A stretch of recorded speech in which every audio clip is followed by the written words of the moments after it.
అందరికీ నమస్కారం.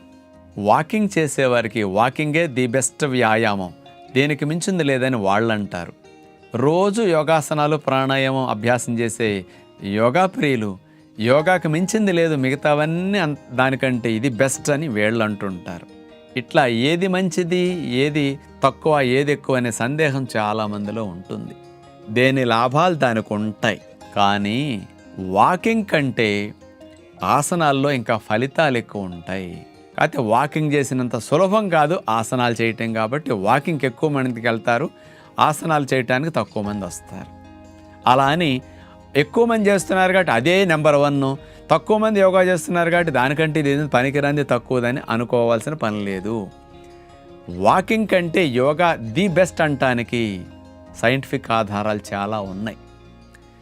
అనేక జబ్బులు రాకుండా చేయటానికి, అనేక జబ్బుల్ని తగ్గించుకోవటానికి చాలా అద్భుతంగా ఉపయోగపడే ప్రక్రియలు యోగాలో ఉంటాయి. మీరు వాకింగ్ చేసేటప్పుడు కాళ్ళు, కండరాలు, జాయింట్లు మాత్రం బాగా కదులుతున్నాయి.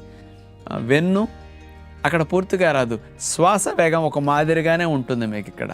కానీ అదే యోగాసనాలు చేసేటప్పుడు వెన్నును వెనక్కి, వెన్నును ముందుకి, అటు ప్రక్కలకి, ఇటు ప్రక్కలకి, కింద కూర్చుంటాం, పైకి లేపుతాం.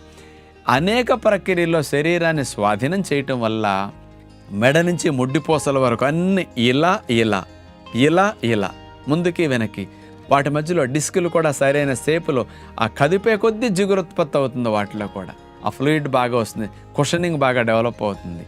కాబట్టి ఇవన్నీ మంచి షేపులో ఉంటాయి. కండరాలు, నరాలు, జాయింట్లు అన్నీ ఫ్రీ అవుతాయి.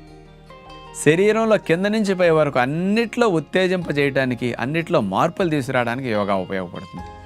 వాకింగ్ చేసినప్పుడు కొన్ని భాగాల్లో ఎక్కువ మార్పులు వస్తాయి, కొన్ని భాగాల్లో చాలా తక్కువ వస్తాయి, కొన్ని భాగాల్లో రానివి కూడా ఉంటాయి. కానీ యోగాలో అలా ఉండదు, అన్నీ ఉంటాయి. All in one. Stress and యాంగ్జైటీని తగ్గించడానికి, హ్యాపీ హార్మోన్స్ ప్రొడక్షన్కి ఆసనాలు, ప్రాణాయామం ది బెస్ట్. వేల పరిశోధనలు ఇట్లాంటి వాటి మీద రుజువు చేసి మరీ చూపిస్తున్నారు. స్ట్రెస్ హార్మోన్స్ అద్భుతంగా తగ్గుతాయి, హ్యాపీ హార్మోన్స్ ప్రొడక్షన్ బాగా పెరుగుతాయి.